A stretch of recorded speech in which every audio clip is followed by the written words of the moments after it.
Hi folks, you've probably heard me saying more than once that life is about play.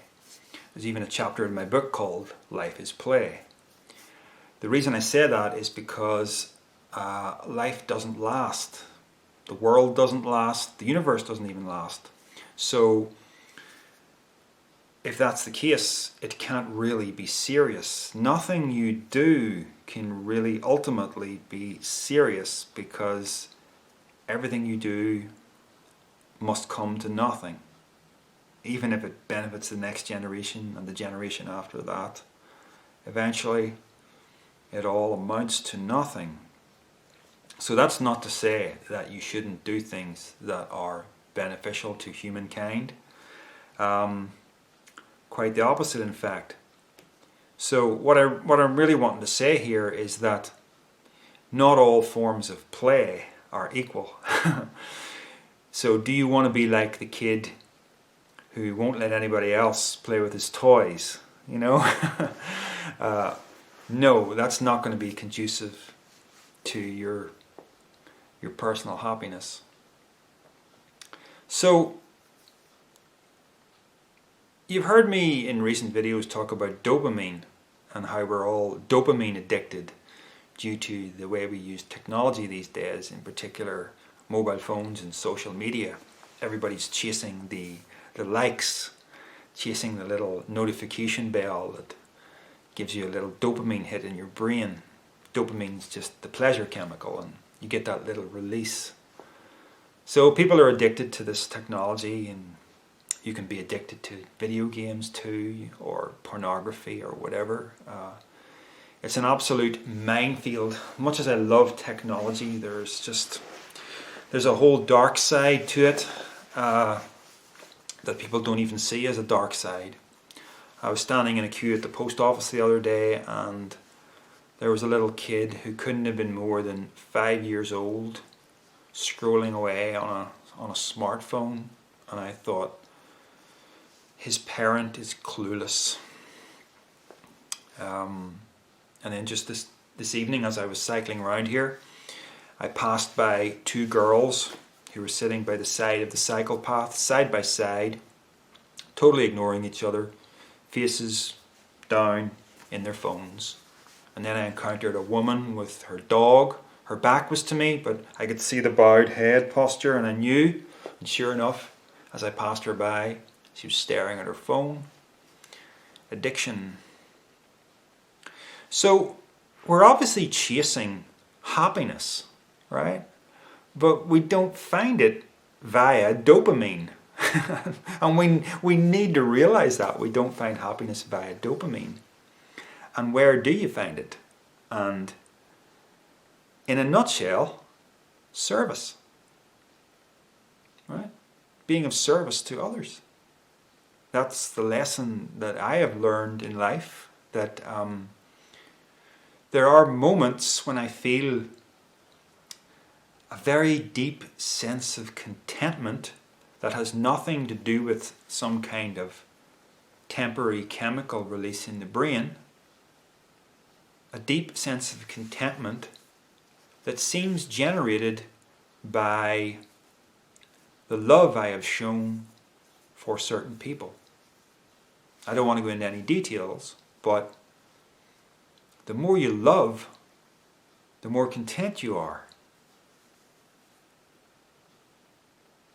And if this really were a purely chemical thing, we would realize, oh my goodness, I need to get this fix more and more, so I need to love people more and more and more.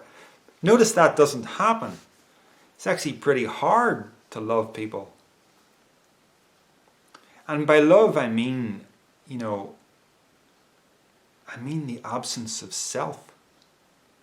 I'm not talking about a love that must be loved in return. I'm talking about the kind of love that doesn't care if it gets loved back again. I'm talking about choosing to look at a particular person and say within yourself, I'm there for you. I'm there for you whether you know it or not, whether you're there for me or not. that kind of thing. You notice that a lot of love isn't really unconditional. In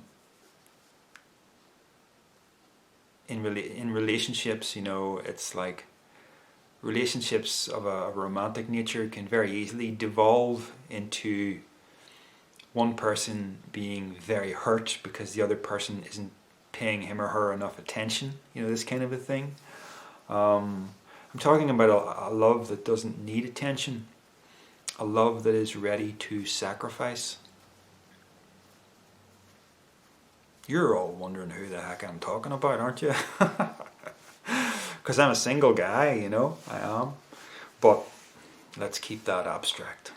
I do like my abstract thinking, don't I?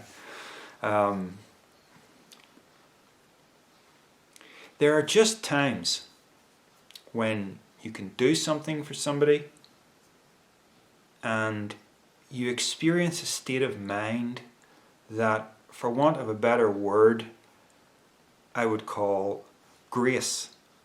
It's a very religious sounding term, but it feels like the right word. It's just an inner peace, a serenity. And it has its roots in non-duality, I think. It has its roots in this view that there's no self. So there's no pain there's no suffering being felt, because all of your attention is devoted to how you can help someone or some people other than you, without any expectation of reward. Now, that's something worth striving for. And it's not a sophisticated form of selfishness. If it were, we'd all be chasing it the way we chase dopamine hits. We'd all be trying to be as loving as possible. You see what I mean? I'm reminded of what I saw in my mother on her deathbed. She was in hospital, in a hospice, dying of cancer, and it was just me and her, and I was talking to her at one point, and she had this immense look of satisfaction when she was looking at me, and she was saying that you've got yourself established, Darrell. You're in a good house now, and you've been in your job for many years. It's all, and she was just. There's a sense in which she was content to go, knowing that I'd be all right. Now, this woman loved me in an amazing way. She really did, and I don't think I really appreciated that until the end. And I know I'm not naive enough to think that all mothers are good and all fathers are good, but I had a really good mother. And so there she's facing the abyss, right? And she's smiling. She's smiling because her attention is on me, not on herself. She doesn't matter. That's her attitude about herself. She doesn't matter. Now, my mom didn't have any kind of sophisticated spirituality. She was nominally Christian, but in the end, the hospice asked her, did she want a minister? And she said no. So, my goodness. And I remember at the very end, the way when she was doped up on morphine, and occasionally she'd open her eyes and she'd look across the room at me and she would just say, "I'm sorry, son." And then the eyes would close again and she'd drift off. And then 10 minutes later she'd open the eyes and go, "I'm sorry, son." And all she could think about was me. I mean, this isn't a woman, right, who's chasing the next pleasure hit in her brain when, this isn't going anywhere but oblivion, right? She knows she's dead, right, very soon. So she's not thinking, oh, I've got to make myself feel better. You know, it's not, the love she had was not a sophisticated form of selfishness. And I think it's really sad when people express a philosophy that sees every action as a selfish action, even altruistic ones. No, there is a form of action, a state of mind that is possible that has nothing to do with self. And this state of mind that I'm talking about, this state of grace that it's possible to attain,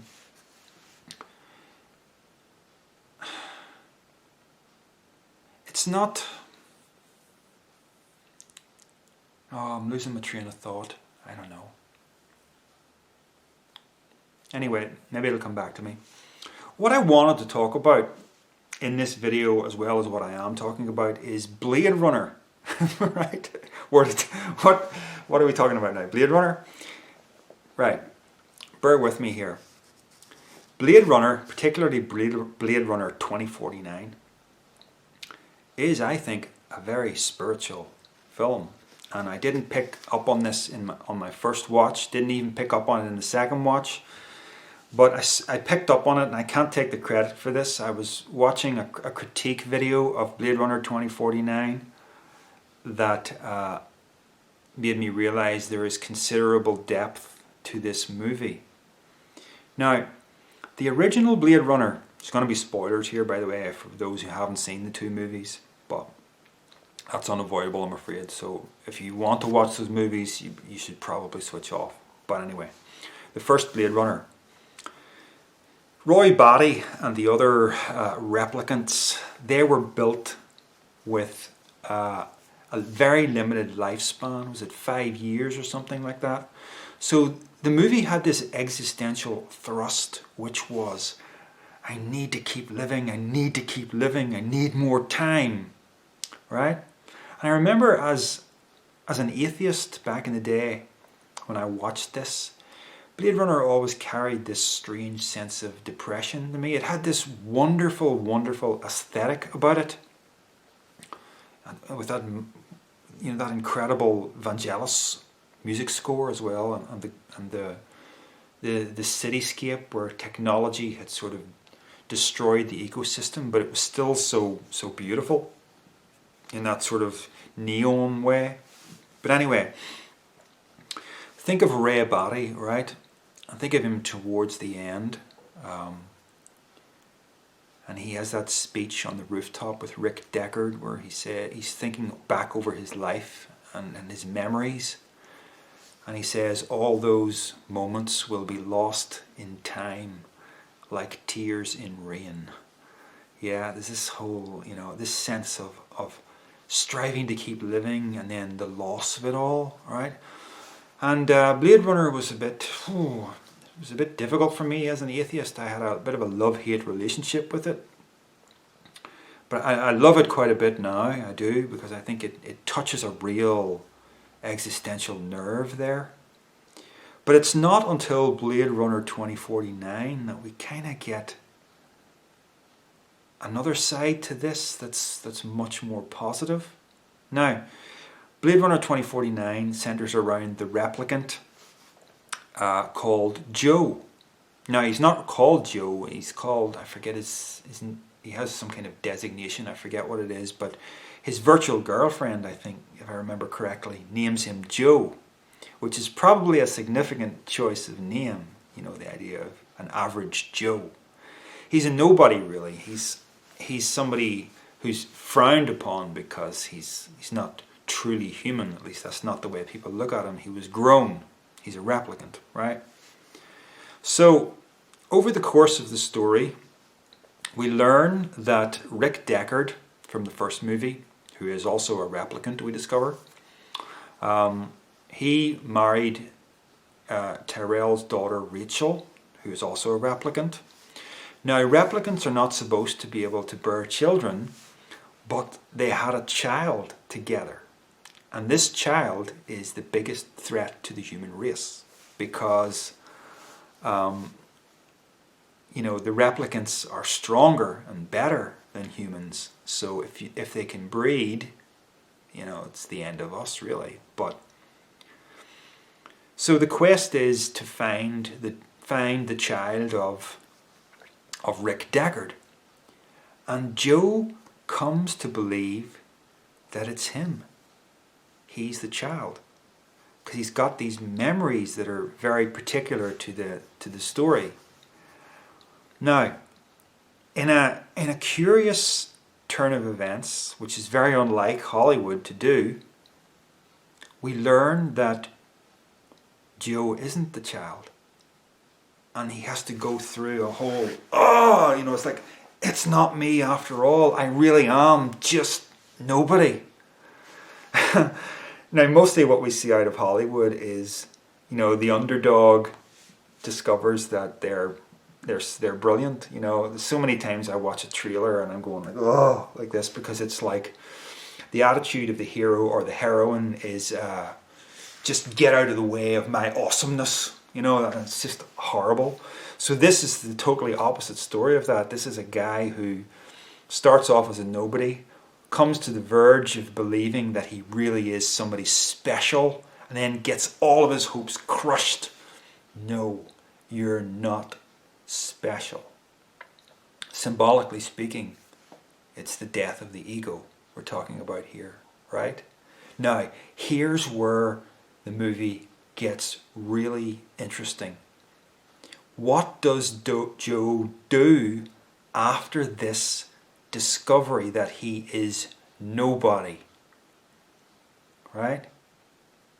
He goes and rescues Rick Deckard from the clutches of the enemy who captured him, and reunites him with his actual daughter. Right? And in doing so, he gets himself killed. So what does he do when he realizes he's nothing? Does he just become crushed by it? Does he shrivel up and die? No. He becomes of service to others. Do you see? That's how he derives his meaning in life, by being of service to others, and in the process dies. Now, contrast the death of Joe in Blade Runner 2049 with the death of Roy Batty, the replicant from the first Blade Runner, and think of it, in terms of how you live your life. We have Roy Batty, who's all, I need to keep living, me. The self must go on. He kills his own creator. He almost kills Rick Deckard, and then just succumbs to the inevitability of death after living a completely self-absorbed, narcissistic life. Right? But Joe, when he realizes that he is nothing, becomes of service. That's when he really, that is his finest moment after that, Now, the beauty about all of this is that we are all nobody. Right? You think I'm special because I got a book published? Don't believe it. I don't believe it. And no matter what state you are in life, or what opportunities for success and advancement you have in life, none of that is anywhere near as important as your capacity for service to others. That is something you can choose, whether you're employed, unemployed, or whatever. And it's actually the only place where you're going to find contentment, in the absence of self, the absence of self-interest. I really wish I could live this as deeply as I'm talking about it. And I hope I will be able to.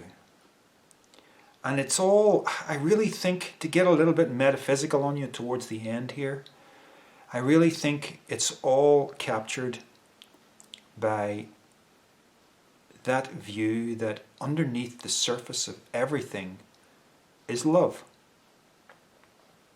Now I've felt that. I've felt that at times deeply in my life. And I think there's deep truth in that statement from the Bible, despite everything negative I have to say about Christianity. That statement, God is love. There is deep truth there. If you understand God just as the ground of being in a completely abstract way, the ground of being is love. And love, when it unpacks itself out here in space-time, becomes hidden and has to go through all kinds of strange battles. You know, the evolutionary process and all the death that was involved in that, and all the struggles that life involves, the stealing of energy from other life forms, this very strange configuration that the universe is, that we're, you know, it's adversarial, satanic, you would have heard me say in the past. And that's true, it is. But underneath it all, there's this love, and it's possible to get in touch with that. You just have to get past self, right? And it's not easy. So all the books and all the videos on personal advancement are all nonsense in terms of finding happiness and contentment in life. All the pursuit of pleasure, pursuit of wealth, all of that stuff, all nonsense. There's only one place you're going to find it, and that is getting out of self through being of service. So, my life in recent months has been kind of getting better, because I've been getting more in touch with that in small ways, you know, just in very small ways. And I don't want to go into them really, but yeah, okay. I'm reminded of a story I was told one time about a girl who was suicidal, and she was taken out of her depression, not because somebody taught her the right psychological technique or whatever, but because she was given a dog. She was given a dog to care for. You see? She was given an animal that needed her. So, if you want to do something good with your life, strive to find work that is in keeping with your natural talents. Work that you can throw yourself into in a way that is your way of being of service. Where, yes, you get paid and that happens and it needs to happen so that you can survive, but your actual focus is on being of service. So I'm getting back to that with my own work. I lost it, but I'm getting back to that. I used to feel that all the time, and I'm starting to feel it again, which is good. And I know not everybody's that lucky with work. But for other people, it might be parenting. It might be helping loved ones who need you. It might be working in a charity shop. It might be caring for animals. It might be any number of things. There's always someone who needs you if you just go looking. Okay, I think I'm all talked out. 25 minutes. All right, folks. Take care.